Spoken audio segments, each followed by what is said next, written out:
কমলা, কমলা। হ্যাঁ আসছি।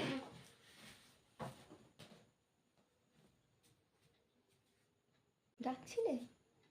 এই নাও, এই বইটা তুমি পড়বে। মাদার, হ্যাঁ, ম্যাক্সিম গর্কির লেখা। সবাই জানুক যে আমার বউ কতটা শিক্ষিত।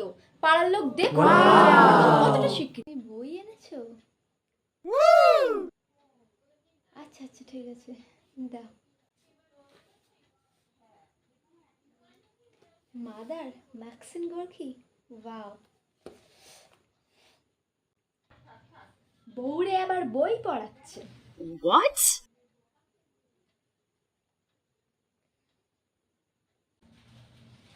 ঠিক আছে, ভালো, পড়া পড়া।